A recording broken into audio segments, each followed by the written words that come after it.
So here we are for another episode of Meta Moments. The deal is this week is that Jana has been doing a lot of her homework.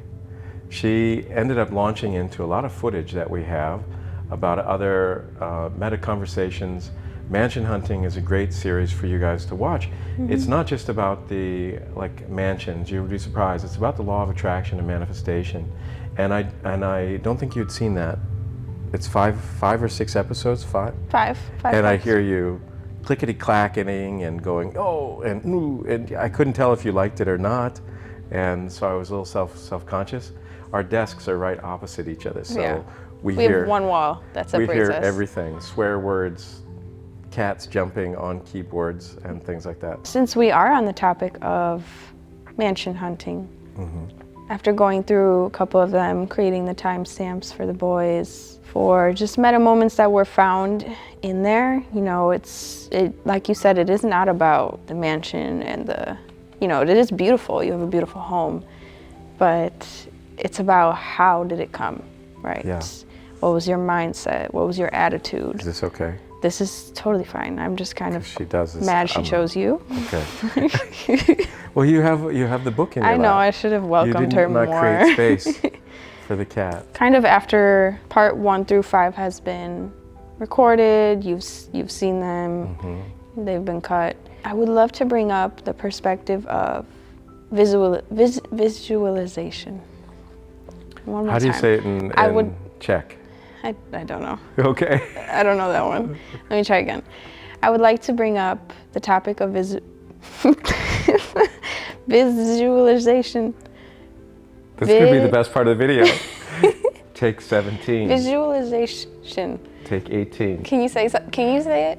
Visualization. Visualization. Yeah. Visualization. You got it. Okay. Take 27. That's cute. So I would love to cover the topic of visualization. Okay. All right. What type of visualizations are there, right?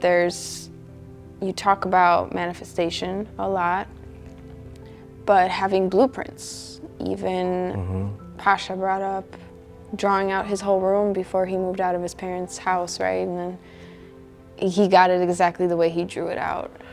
Yeah. Even naming the project Plaza Grande. So is that all part of Yeah, I think process? Visualization is not the key to manifestation, like so many people say. I think it's one of the early steps of manifestation, because visualization requires focus. And I think you can break it down like have a business plan, right? But some people succeed in business without a business plan, so it really isn't the only way. Mm-hmm. Visualization to me is a tool that keeps me motivated, keeps my energies focused on something, and lets me engage other people. Some people say don't tell your dreams to other people. I think that there's room for that, mm-hmm. actually, if you're aligned with people. And the visualization, some people are not visual, mm-hmm. so it's hard for them. Yeah. And I think that if you're not a visual person, then you got to go to visual tools. In business, we would always, when we were doing design projects, we'd call them aesthetic targets. We'd find things that we liked mm-hmm. that evoked a certain feeling.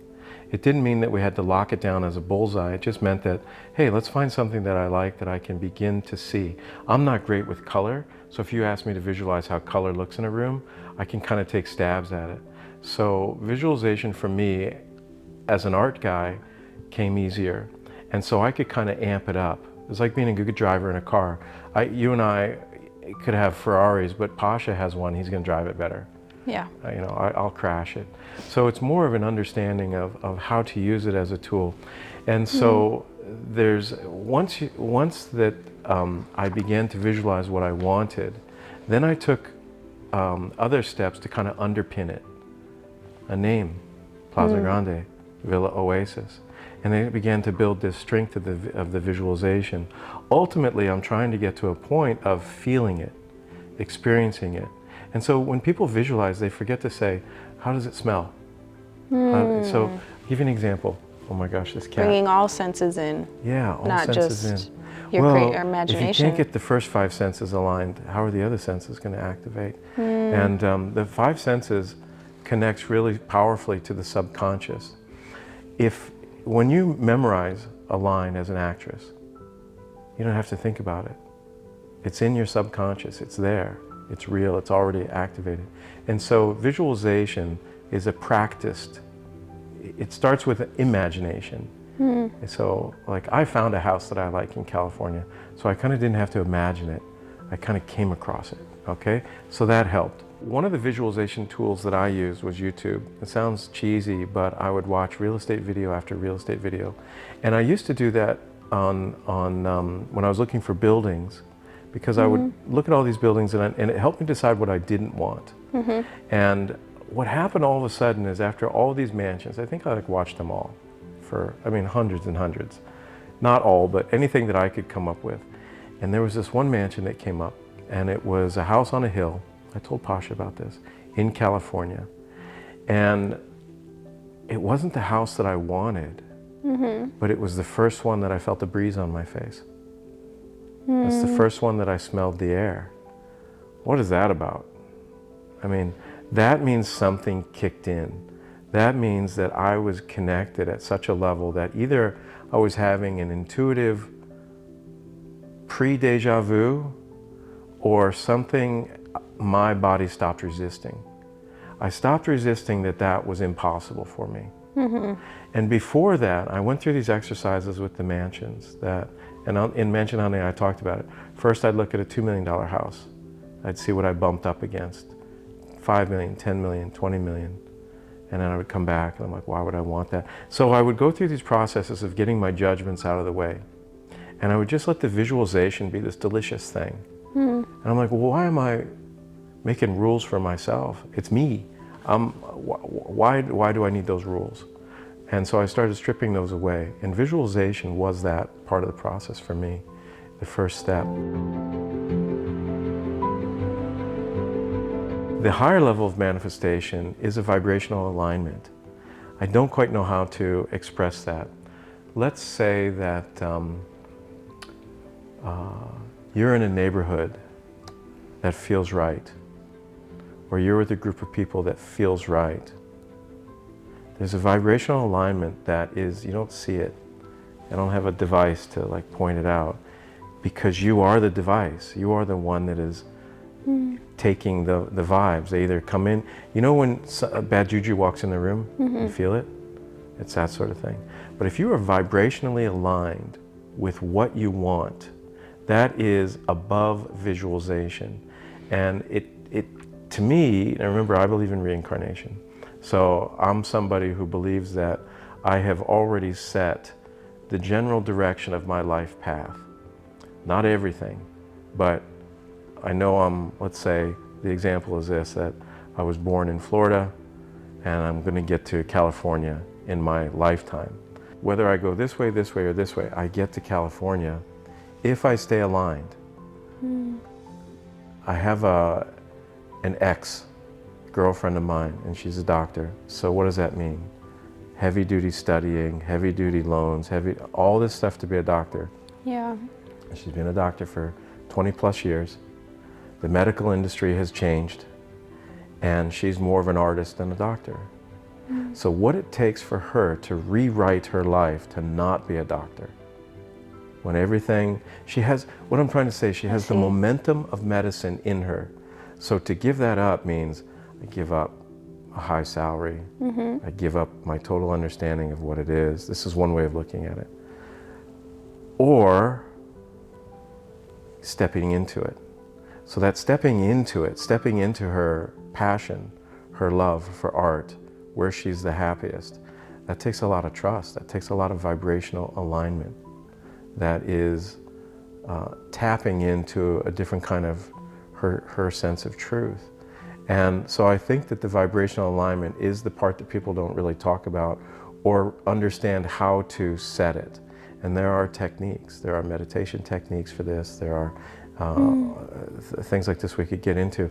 I'm not a pro at this. This is the journey that I'm on. I think it's one of the things that going to express this lifetime is how to manifest, not just by matter to matter, but by using the quantum energies, you know, the sort of quantum physics, if you will. And scientists are just discovering this. And why is it that something only becomes like talked about if a scientist approved, boom. Right. I'm like, now they it's kind of had the sun and the earth thing backwards for a while, you know. Yeah. I'm not waiting for them. If I lead with crazy, I'm going to lead with crazy, but it makes sense to me to discover it. So visualization is my first part. That's like through high school, right? Now I'm ready for college. The college approach is maybe something a little bit using what I already know a little bit, building on some other of these skill sets.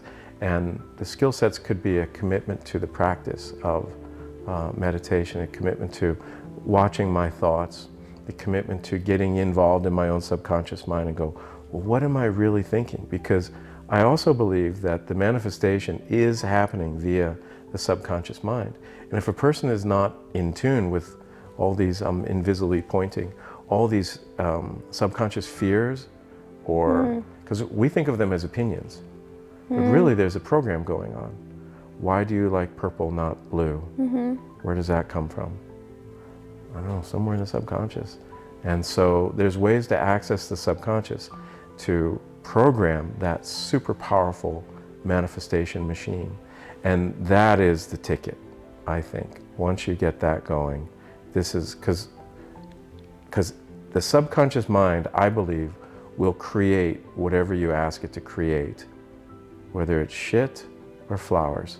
It doesn't know the difference. It's like, oh, okay, here we go, I'll give you this. It's your magic flux capacitor. Maybe you don't know what that is. You're too young for that movie. Back in Time, Michael J. Fox. Oh my God, I'm 100 years old. Okay. not Back to the Future. Oh, Back to the Future? I stand corrected, thank you. Oh, wow. Yeah. It's okay, I saw that for the first time 2 years ago anyway. So I think it would be interesting to kind of map out this manifestation diet. What do you want in your life? It doesn't have to be a thing. It can be a condition, an environment, an understanding, okay? But things are easiest to kind of focus on because, say you want a wonderful relationship. Your definition of a wonderful relationship may be different than my definition of a wonderful relationship. Yeah. So for the sense of conversation, we talk about a car or a house. Okay. Because it's like, oh, blue house, white fence, blah, blah, blah, right?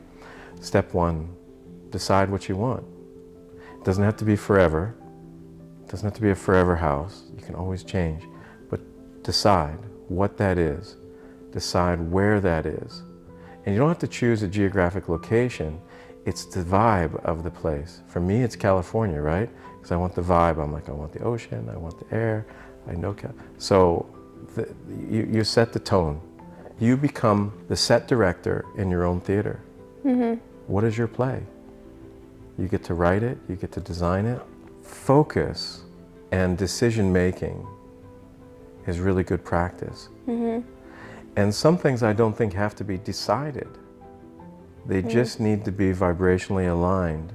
Remember, synchronicity, alignment, the positivity that it's possible, thinking with the imagination as a start feels like you're faking it, but really there's a point where it won't feel like it's faking it. It'll feel natural. Yeah.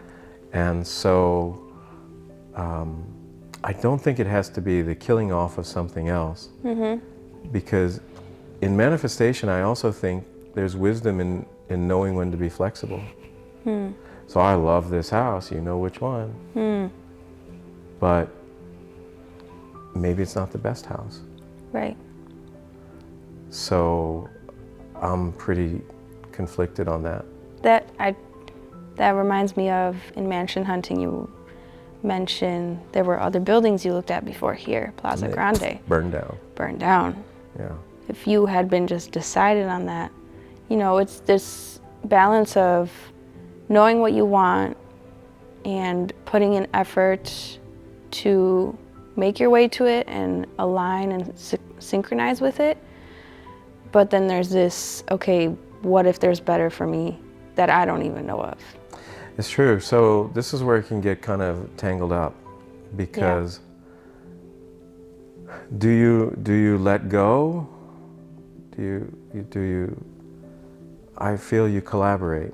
So this is the part that why everybody has their own path and they discover their own method, because the things I wanted at 20 aren't the things that I want at 50. See, I just took 5 years off my own.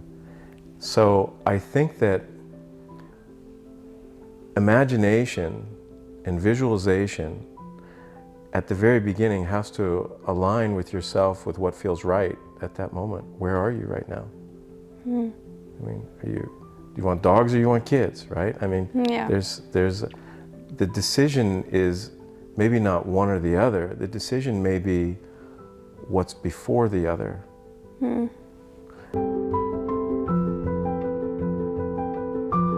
Step 2 is committing to it. So it's like if you buy a lottery ticket once and you don't win and you never buy a lottery ticket again. I know what that itch is about. Then that invitation is gone. I buy a lottery ticket every week.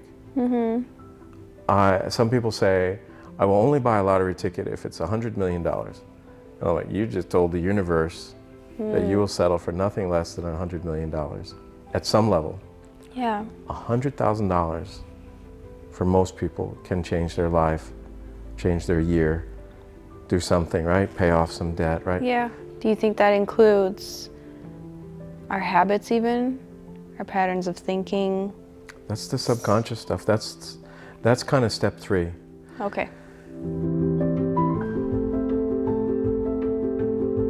Step 3, if I were to say it, is an emphasis of the commitment to the manifestation. And in my mind, that means, now let me put it to practice. Let me see what other noises are rattling around in my mind, because maybe I'm sabotaging myself. Why is it that some people are only good up to a certain point and then it crashes? There's something happening. Yeah. And it's different for each person, but I think it originates in the subconscious.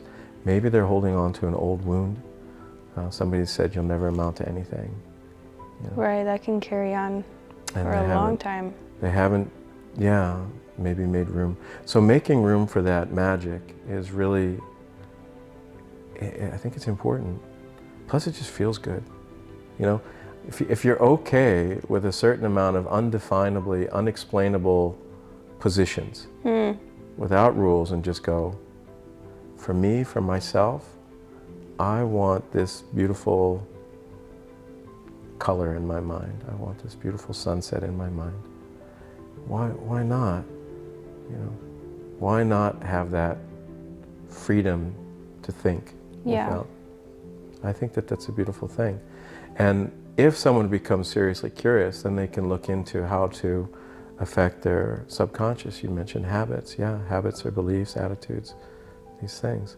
And what are the interrupters? Okay, so why does this happen? Maybe you. 10 good things happen in one day and 1 bad thing happens. And I'm what do you focus on? Caught in the one bad freaking thing. Because I'm taught, like, solve that. That was not good. That was not, you know, fix. Yeah, and then you forget about these 10 things over here. Step 4, gratitude. Gratitude is like the freaking gas in the Ferrari, okay? Gratitude, in the metaphysical world, they say a key to manifestation is to, that God already wants to give you everything, but we're just like, no, and all sorts of different ways with limited beliefs. Yeah. So if everything is already available to you, what are you saying yes to? I mean, this is it. And when you are grateful for something, you give me something and I say thank you, it means I've accepted it. It means I'm okay accepting it. I believe I'm worthy of accepting it. And some people can get a quick read on where they are. If I say, Jana, you look beautiful today. And they go, right? Compliments. Yeah. Ricochet. But if you said, oh, thank you, that's very kind, you know, or just some level of receiving it. Yeah. Well, times a million more, because I struggle with that acceptance and you you know. So I'm at the point now where I use gratitude as a manifestation tool as well as other things. This, Don used to tell this story. I think I mentioned it in one of the tapes.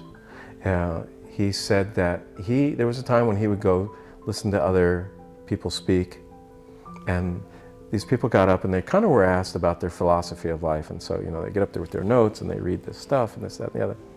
He goes, I didn't remember any of it. He said, this one guy got up and he said, secret to life is to attain and maintain the attitude of gratitude. And I'm like, pretty catchy. It is. Using words, it's a mantra. Attain and maintain the attitude of gratitude, and eventually I think it's felt. So I am using gratitude when my form of prayer is not please God, it's thank you God. And I start by praying with the simplest things, you know. Thank you for this couch, thank you for this day. Yeah. I don't always remember it. It's not like I'm like super great at it. Yeah. You know, shitty things happen to me too during the day, and I like, we're off the rails. Yeah. But that is the one that's human. worth talking about a lot. If a person, I believe this, if a person can genuinely feel this gratitude, it's kind of like the moments that parents feel when they hold their baby. So what did it go? It went from creative visualization to, what was the other one?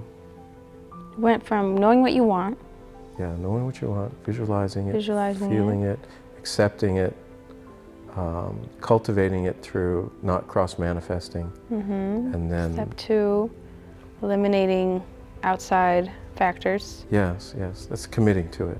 It's tied with the subconscious.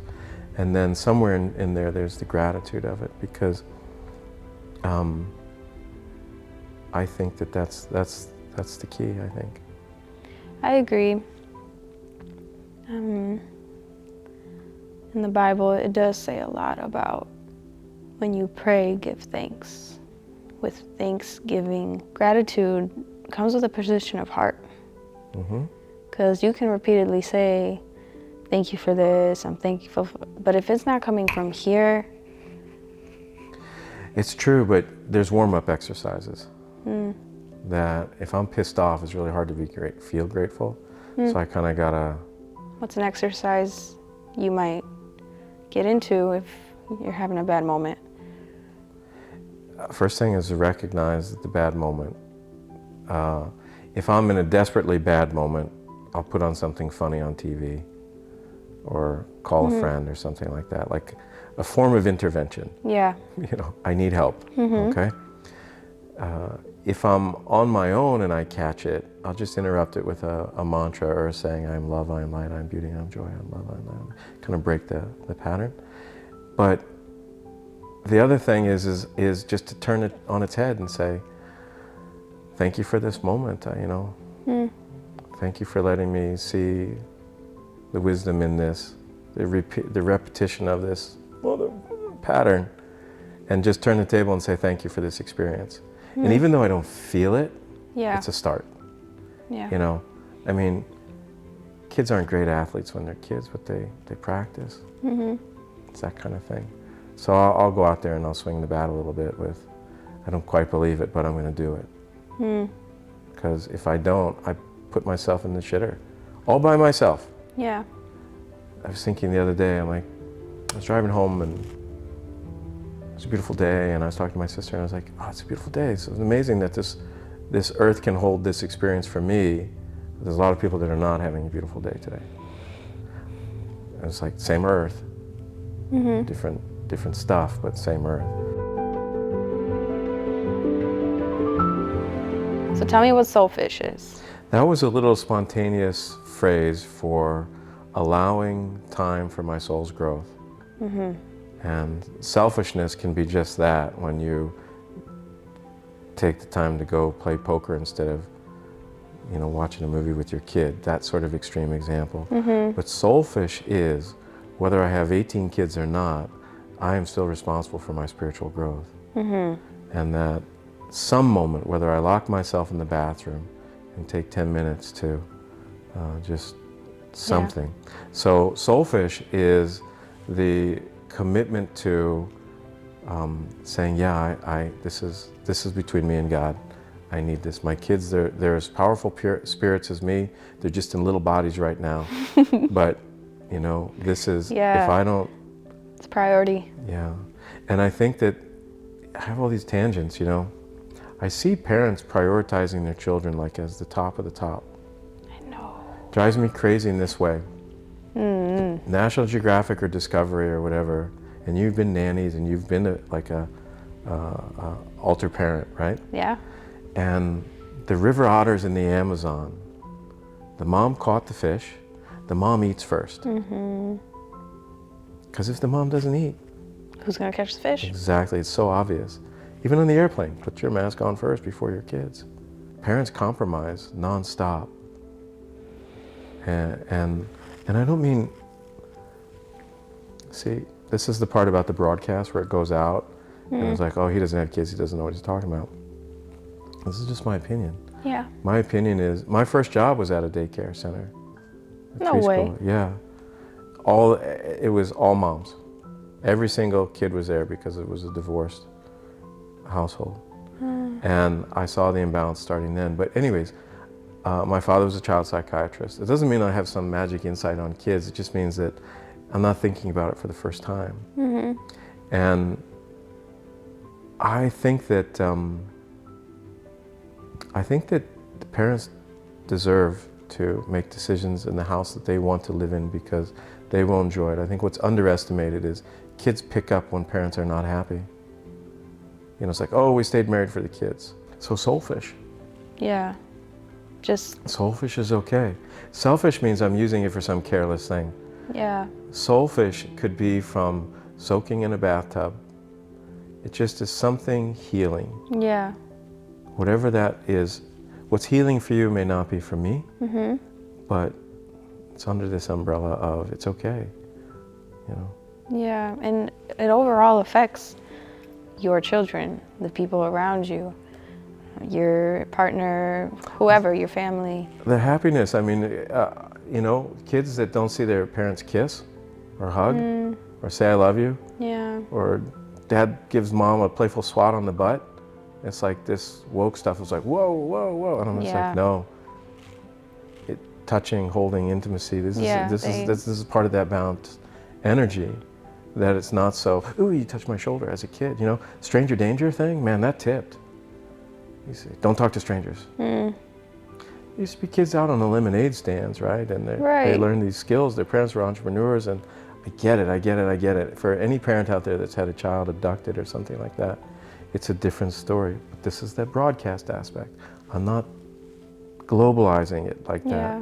I'm taking this little simple example and saying that in my life, it feels this way. And as we're wrapping up, would you say healing is a big part of the manifestation process? Well, it came around to that, didn't it? And I think it's clean house. That, I think, ties in with the vibrational alignment, because what vibes am I giving off? If I have have to defend myself every day. Yeah, is that insecurity? Some people have to defend themselves physically every day, but there's a part of that there's, scientists say chicken or the egg, and you can joke these days, well, it's the egg because reptiles, whatever, if you believe in that sort of evolution. But if you live in a really tough neighborhood and you got people pushing on you and you have to defend yourself, you're like, I have to defend myself. Well, there's another thing looking at it. It's like, why are you in that neighborhood? What are the circumstances? Well, I was born here. Remember, reincarnation. I believe that we choose where we're born, we choose our parents. And it's not that I understand all the ins and outs of that, but I'm kind of holding on to a life plan thing. And I feel like that circumstance has been somehow cultivated. Maybe not this life, maybe another life, but there's something before, it's timelines. If someone is looking at only this life as the timeline, I think it's impossible to kind of explain everything. That's why there's so much mystery. But as the timeline is expanded, it's like, oh, well, maybe that is possible. But you jam it all into one. Remember, I talked to Mark and I said, what do you think happens to you when you die? And if you talk to people who have had traumatic injuries, been knocked out of their body in surgery, and they were people that had no religious or spiritual beliefs before. They come back, and some of them have the courage to talk about it. And they don't care whether you believe or not. They're like, I'm good. I was there. This is my experience. This is what I saw. And then to see the patterns of total strangers telling their story. And there's these common denominators between them. I'm like, where does that come from? It's fascinating. Okay, you guys, thanks for watching. This has been Jana and Michael with a Meta Moment, and Shadow, who meta-bombed us. She's awesome. And as usual, we go from A to W to B to... Our alphabet is not in order, but we still got all the letters there, and it's pretty fun. So we're going to let Pasha sort this out. No, you do the timestamps. I do them, yep. All right, so this has been a tangled meta moment that Jana is going to untangle. I was in the tangle, now I'm on the outside untangling. Okay.